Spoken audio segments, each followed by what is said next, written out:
Hello and welcome to Delta College Impact. I'm Roger Waller, your host for today's program. And on today's show, we're talking about the 1999 Heart Walk. And if you haven't signed up for it yet, you're going to learn why you should and how much fun you're going to have on this year's Heart Walk. But we're also going to learn about the value of the American Heart Association. And joining me on the first half of the program, we have two guests. And to my immediate left is Todd Davis, Executive Director of the American Heart Association. And to Todd's left is Kelly Huber, a volunteer in this year's 1999 Heart Walk. Before talking to Kelly, we're going to shift our attention right to Todd, the Executive Director. And Todd, you might want to talk to us a little bit about what the American Heart Association does here in San Joaquin County and in the surrounding area. As you said, I'm the director for the Heart Association here in Stockton. We have an office in Stockton that serves 5 counties, San Joaquin County being the largest of which. And we're basically here so that if someone calls us, maybe has visited a doctor, just got diagnosed with having heart problems, high cholesterol, high blood pressure, needs to exercise more, needs to learn how to quit smoking, we're kind of a resource so they can call us and say, okay, here's what I need to do. We can help them hook up with maybe a support group or volunteers in our area that can help counsel them on the side, so that hopefully we can break them some of these bad habits, get them on the right path of eating right, exercising right, and hopefully if they're smoking, trying to convince them to stop smoking. Wow, you gave a list of 4 items of which I'm on 3 of them. I won't tell you which 3, but that is kind of an interesting thing to say that it really impacts a lot of us. And Kelly, we might as well talk to you as a volunteer. I have to say what you do in real life. I mean, as a real life person, you work as a business development representative for the school's credit union. Yes. And this is your first year volunteering. And what was it that got you to volunteer this year? I kind of got this through default. Our president, CEO, Paul Bunnell, is busy doing many, many other things. We're involved in many different organizations, and so he kind of passed this along to me. We did walk as a group last year. The staff voted that the American Heart Association was a worthy cause to get together as a group and go ahead and support it to the best we could. We raised a total of $4,001 for the Heart Association last year as a group. This year, I have given a total of $6,000 is what we're supposed to go ahead and raise, and we're on a good start.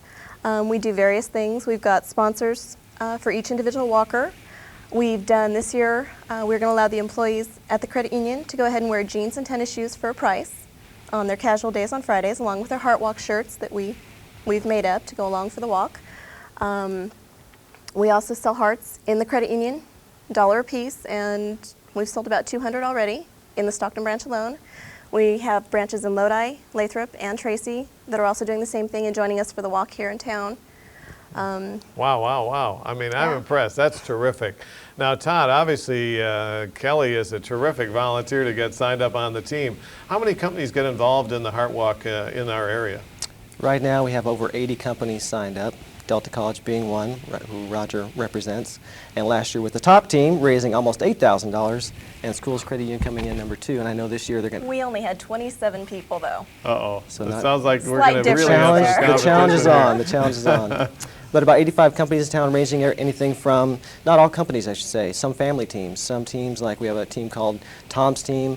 They rally around a gentleman named Tom Jimenez who had suffered a medical problem probably a couple years ago. Now the whole family rallies around him, comes out to support him. He actually used this as his chance to kind of show his friends that he's getting a lot better.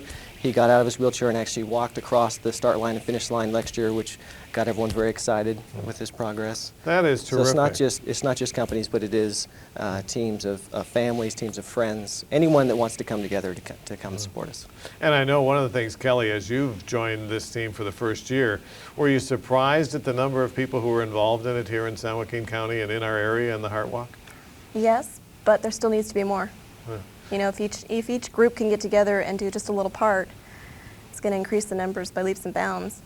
Now, one of the things we're going to do is later in the show, you're going to get some addresses and phone numbers of Todd and the American Heart Association.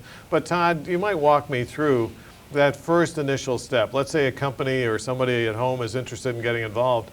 What should they do? And do you go knock on a lot of doors throughout the year trying to get participation? We do knock on a lot of doors. Really, it's not office knocking doors, just myself and another person in the office, but it's volunteers like Kelly going out to contacts they know, other businesses they may be associated with, asking them to get involved, saying why they're involved, what the benefits of them getting involved, not only as a benefit to the Heart Association, but also benefits to their company, whether it be trying to get their workforce more heart healthy. If they're more heart healthy, hopefully less absentee time, less health problems, a little happier. Usually when you're happier, you're healthier, you're happier. So there are some real benefits to companies getting involved, getting their employees involved. Now, Kelly, I was very impressed with the fact that your employees sat down as a group and said, yeah, we're willing to get involved in this and we're committed to it. Did you find a lot of people who had personal issues that were impacted on by the Heart Association or heart disease or some of those issues that Todd talked about? Yes. Several of the employees have family members that have been affected, both young and old, and we also have several members at the credit union who have had a large impact. I know one of our members I just saw yesterday came in after spending a week in the hospital and saw the hearts up, and he had to have, I don't know, it was like a grid inserted into one of his valves to keep it open, and he walked back into the credit union. So it's people like him that we need to go ahead and get some money raised and support them very well. And that's a great point. And talking about the raising of the money, Todd, when we look at it, and you're part of the big American Heart Association, what is the relationship between you and American Heart Association National? We're all working for the same mission, but we have a Stockton office, which is a part of the Western States affiliate, and there's now 15 affiliates across the nation, all reporting to a national organization. So they're kind of setting the tone. We're then taking back and telling them what piece of the pie we can take on here, what sort of research we're going to do in the area, what sort of education, how much money we can raise to support education and research. So a lot of that money goes to a variety of issues, and we're going to take a look at a tape. And in that tape, it's going to start to tell the story of an individual and really how that individual has been helped by heart research and the American Heart Association. And as we talk about that, we're going to take a look at that tape and then get a feel for where your money goes and how it really helps all of us. Well, she was active with her friends. She liked to run. She liked to play. I can remember Wonder Woman was a big TV program, and she liked to pretend that she was Wonder Woman. And she was always very healthy. She was never unduly sick, so we had no reason to think that there was anything, really wrong with her. But there was something wrong with Amanda White, something that would lead her family into the most difficult challenge of their lives. She became very sick in April of '91. She was experiencing heart failure. He said, your heart's very sick. You can live for 15 years or you could live for 15 minutes. We don't know. Your heart can just stop with no warning and you'll die. We really had no choice. It was either a transplant or she wouldn't make it.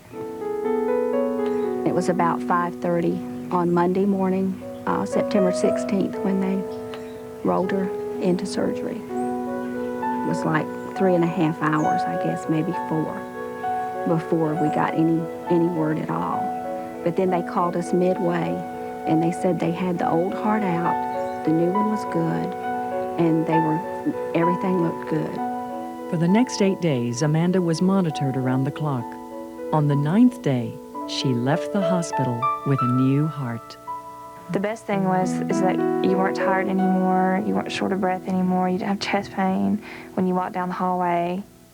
But Amanda quickly discovered that the road back was not without challenges. After the first year is always the hardest. And the first year you have a lot of rejection, you're in the hospital a lot, your body's adjusting to all these medications, and also to this new, heart that's pumping all this blood to your body that your body's never gotten before. It was difficult because a lot of the kids looked at her as a weird person. She was changed because she had somebody's heart beating in her body, somebody's other than the one that she was born with. The fact that I had to wear a mask at school kind of singled me out. People looked at me, even when I went to the mall, wherever I went, people looked at me like, what do you have? And so finally I made this big button that said, I'm okay, I have a heart transplant. Her visits to the hospital became less and less frequent, and her goal of high school graduation and then college became a reality. If ever there was a happy ending, this was it. Except that this was not the end. It wasn't the end because Amanda decided it was time to give back. And they're going to put one with lots of lemons. Amanda is now working with other heart patients, bringing them not only her skill, but her unique understanding. Because I've been through it. I know what it's like to be stuck in a hospital. I know what it's like to have all these tests run and not know what's really going on. I know what it's like to be told that you have a fatal illness that, you have to have surgery or you're going to die. That's what I'm here for. It's my job. It's like a little family. Everybody knows everybody. And if you don't know them, then you go up and you introduce yourself and you get to know them. And because we all have this common experience, we have this common bond. Which brings us full circle, because that's what the American Heart Walk is all about. And that's what we're talking about on today's program. Todd, that's quite a story to talk about Amanda and her heart transplant. And really, I know a lot of what you do is to go out there and raise money during the Heart Walk. How much money did we raise last year? Last year we raised just shy of $70,000, which was fantastic. The year before was around $40,000, so dramatic leaps. And so a lot of that money not only goes to national research, but it also stays local. And how does that money stay here in the local area? We get the choice of targeting what sort of projects we want to do locally, and locally the board in Stockton and around the county, and for that matter around the surrounding 5 counties we do, have really focused on children and trying to get them brought up heart healthy so we don't have to go back later and break them of bad habits as adults, which is a whole lot harder to do. So we've focused on 2 projects. One's called Heart Lab, and we actually get professionals from the community to go out to schools and do some hands-on workshops with the kids. So if they're learning about nutrition in class, taking that to something they can feel and touch, taking food samples, they rub on blotter paper and see how much fat comes off, talk to them about the effects of fat in their bloodstream. If they're doing anatomy after their anatomy lesson, actually having them put on gloves and doing heart dissections. And last year we actually bused kids into the School of Pharmacy, so they got to do some really exciting things with dissections and things with microscopes. So taking what they learn in the classroom in the books and putting it into something they can feel and touch and see maybe makes a little more sense to them. Oh, I think that sounds great. Now, Kelly, as you've been volunteering and you've been getting your team enthusiastic, what are some of the tips that you have for other team leaders maybe to get that team functioning and getting out there to walk on October 16th? First thing I can say is believe in the cause. Because if you don't believe in it, you're not going to do anything. It's just like selling. If you don't believe in the product you're selling, you're not going to sell it. The second thing is to enjoy it and have fun with it. And that's the key, I think, is to enjoy it and have fun with it, but realize where your money goes. Well, we're going to talk more about the American Heart Association on the second half of the program, but if you don't stay tuned for that, we want you to get involved in the Heart Walk. And to do that, we want you to contact Delta College. You can do that for registration because the Heart Walk occurs on the 16th. It starts at 9 a.m., but registration at the event starts at 8. But we would like to have you pre-registered, and to do that, you should contact the American Heart Association at 477-2683, and that's going to give you a head start on the Heart Walk 99. So stay tuned. We're going to be back to talk a little bit more about Heart Walk and meet somebody who is personally involved in the Heart Association. So stay tuned. We'll be right back after these brief public service messages.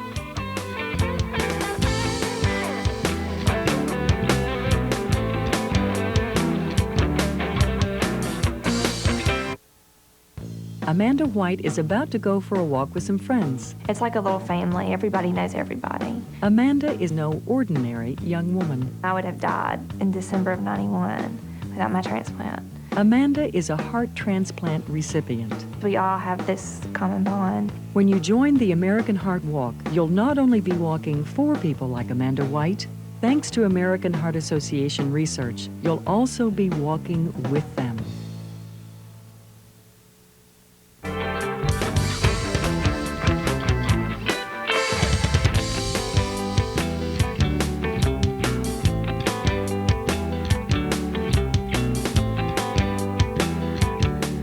Hello and welcome back to Delta College Impact. I'm Roger Wall, your host for today's show. We're talking about the Heart Walk 1999. It's going to be occurring here in Stockton on October 16th, starting and ending here at Delta College. On the second half of the program, we're joined by Carol Thomas and Crystal Morris. Carol is an instructor here at Delta College, and Crystal is a student who's going to be walking on the 16th. And Carol, let's start with you, because not only are you an instructor here at Delta College, but you're past president of the American Heart Association in the Stockton area. How did you find that experience as president of the Heart Association? It was a really interesting experience because I was able to reach out to people in the community and talk to a lot of the groups in the community. Got to know a lot of wonderful people when I was on the board, and who all had the same purpose, and that was to promote all of the awareness about heart disease and let people know about it. And then I was able to do that also in my classes. And I should mention, otherwise Carol will really get on me for not letting her plug some of her classes, but there's really a nice balance between what you teach Yes. and your involvement in the Heart Association. And so you might want to mention what you teach, and you can sign up for Carol's classes too. But what sort of courses do you teach, and how does it fit in with the I Heart teach the Association? nutrition classes. I teach one nutrition class that is designed specifically for an AA degree or for the nursing students. I also teach another class that's called Basic Nutrition that doesn't have all the science aspect to it. And then I teach a real interesting class called Life Management, which really incorporates everything about lifestyle, health, stress, how to manage your time, how to stop procrastinating, how to know yourself a little bit better. And the students really respond well to that one when it comes to the issues of health and knowing about heart disease, because you're dealing with the #1 cause of death in the U.S. today, and people need to know what the risk factors are. It's really funny, on the first half of the show, Todd had talked about 4 issues and how I had 3 of the 4, and you talk about procrastination and some other issues you cover in class. I think I'm going to be taking Carol's class also. But and I think Crystal was also thinking about, I should take that class too. That's not too bad. Crystal, one of the things as we look at it, and now you have a personal commitment to participating in the American Heart Walk, and you might want to share with the audience a little bit about why it's a little bit more personal for you than for many of us. Well, when I was born with 2 tiny holes in my heart. And it didn't really affect me until I turned 13 and I started getting involved in different activities. And well, it started off one day, I was just getting ready I was doing modeling, and I was getting ready to walk, and I got a really sharp pain in my heart, and then I just fainted. And so no one really knew what was going on. Then after that, I went through several different tests, and I got surgery to find out if I had a heart murmur, but then it was the 2 holes in my heart. Then I had another open heart surgery when I was 15. And it kind of delayed me from doing different activities, because like right now I'm on the track and field team, but like I couldn't run my sophomore year or my senior year. It's like every other year I get a chance to do it, so I try to do it when I can. I try to stay healthy as much as I can, but there's like different things that go along with my heart. It's like I have to take different issues with eating right. It's like, because the last episode I had was because it was my own fault because I wasn't eating right. I had unbalanced meals, and so the thing was my glucose got really low, and I was unstable, and so I ended up fainting again for a very long period of time, and it transformed into having seizure episodes. And I know when you look at Crystal, you think nothing's wrong, and yet I guess the heart issue is something that is a lot of times hidden from a lot of us. Carol, as we look at the Heart Association and training us, I know it's one of these things that I have sort of a history in my family of heart disease and these sorts of issues. Is Crystal's story sort of typical of people who suddenly find out they have a problem? There's a lot of situations where people will find out, not being aware for a number of years, that they have a heart problem. As a young child, a lot of people are very unaware that children suffer from these problems, and in large numbers. You're not looking at something that's an isolated situation. What her situation is and what other children have is situations. I have a friend right now whose 10-year-old just had open heart surgery because he's had problems his entire life. So children are definitely affected by it. You also have the issue of, which is kind of the unpleasant side of this, and that's the sudden death issue, where people had no idea they had any kind of heart problem at all, and then suddenly they die. You had the ice skater who was such a, the Russian ice skater who everybody just loved, and there appeared to be nothing wrong with him at all. He was an athlete, and one day that was it. And so, yeah, you're looking at a lot of serious issues that people need to take some responsibility for their health and know these things. Now, Crystal, I know a lot of involvement for you has been not only the doctor's visits, but also somebody sitting down and talking to you about lifestyle and those sorts of issues.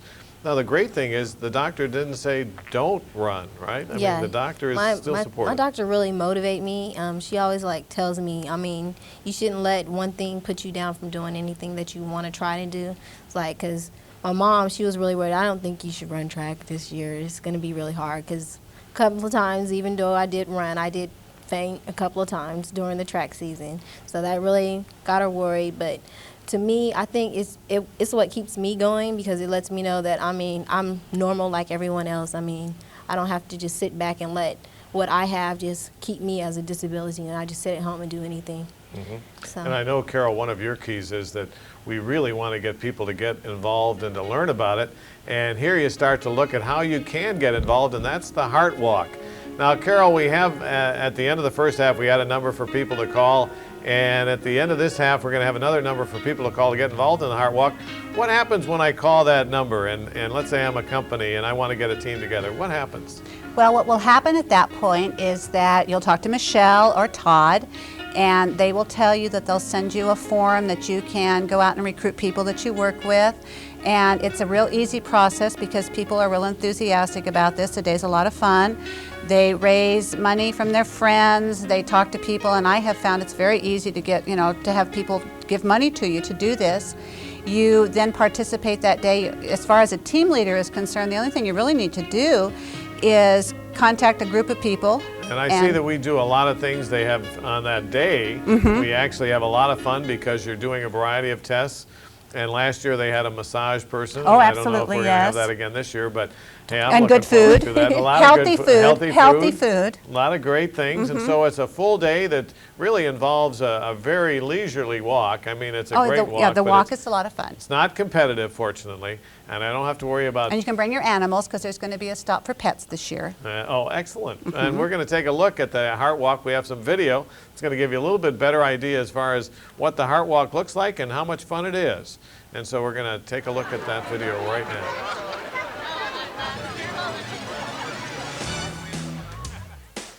Heart disease and stroke are a national problem. They are our nation's #1 killer. The American Heart Walk has two major goals. The first is to fight the leading cause of death and disability, that is heart disease and stroke.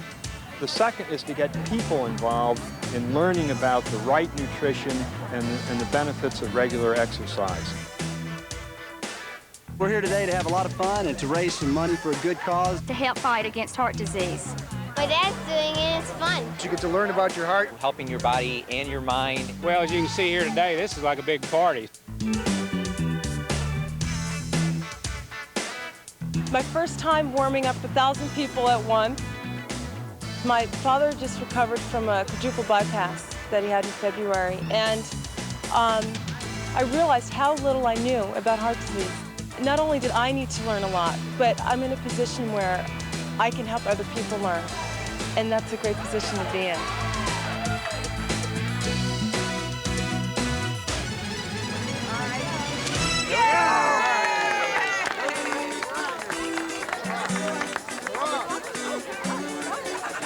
Hey, you got a walking magazine. You must be doing this all the time. All the time. We love it, don't we, Ron? Oh, yeah. Yeah, we do. Hey, we're raising money for heart disease, fighting against heart disease and strokes. To raise money for the Heart Association and to work out. So I think that the benefit for them and getting involved is just phenomenal. And I think that's why a lot of these people are out here. Blockage of my heart, you know. But he's 80. Doesn't he look great? My daughter is the one to persuade me to come in this morning. Why is it important to do something like this? Pardon? Why is it... So he'll see 100. You look at the red caps. Have you seen our red caps this year? Okay, the red caps. I mean, these people are celebrating life. They represent anybody that which has either had a stroke or a heart attack. And I had mine in January 28th, 1984, 28 days after I retired from the military. I haven't had any problems since. I take medication every day, but so this is pretty good. Keeps the blood pumping. I'm here to walk for everybody, especially my father, because he has suffered a massive heart attack about a year ago. And I'm just here to support everybody that has to go where I go through. The red hat means I'm a survivor. I had a heart attack in 1986, and I survived that heart attack, and I'm walking today to contribute to the Heart Association because of their contribution to me after I had a heart attack. In 1970, I had a heart attack. Actually, my father died of heart disease in 65, and they didn't have open heart bypass surgery in those days, and the American Heart Association had a lot to do with getting the procedures going that made that happen. And I didn't know it until 65, but 6 years later I needed that. I had bypass surgery, which is why I'm wearing this red cap today. We are walking because we are survivors and want to keep on surviving. Look at all that fun, and you can join that fun on October 16th starting here at Delta College. And we want you to participate in the American Heart Walk, and maybe, Crystal, you can give us a little bit of motivation. Why should I get involved in that? Well, I think if you're not going to do it to help someone else, then you should at least come out and get the information and learn it for yourself. So I can learn something too. And Carol, as we think about October 16th, which is right around the corner, why should I get involved in this? Because it's good for everyone, and the children can have a good time, and everybody will have fun, and it's a day that not only are you doing something worthwhile, but you're having a good time. And I think the great thing is that everyone's going to get a packet of information, and you're going to have, I think you talked about the healthy food, and you're going to really have fun and enjoy, and you're going to learn about what's involved in not only Heart Walk, but the Heart Association here in San Joaquin County and around the country. Because I guess one of the keys is the Heart Walk is just not local, it's national. And the money raised helps research, and it helps education, and it helps all of us. And I know, Carol, to some degree, you've also been involved in the education aspect. Do you go out to businesses and help talk a little bit about I go out to the businesses, I go out to schools, I talk to groups who have just socializing, and I'm out there getting the word out to everybody. And that's the key. And so one of the things about getting the word out to everybody is to start to think about Heart Walk and how you can get involved. And you can do that by contacting the American Heart Association here in Stockton at 477-2683, and we'll be asking you to join us on October 16th here at San Joaquin Delta College. Registration on the day starts at 8 o'clock, and our walk starts at 9. And it's a great, fun 4 miles of joining your friends to really have some fun and really help a great cause. We hope you've learned a little bit about the Heart Walk 99, and we hope to see you on October 16th. Thanks for watching.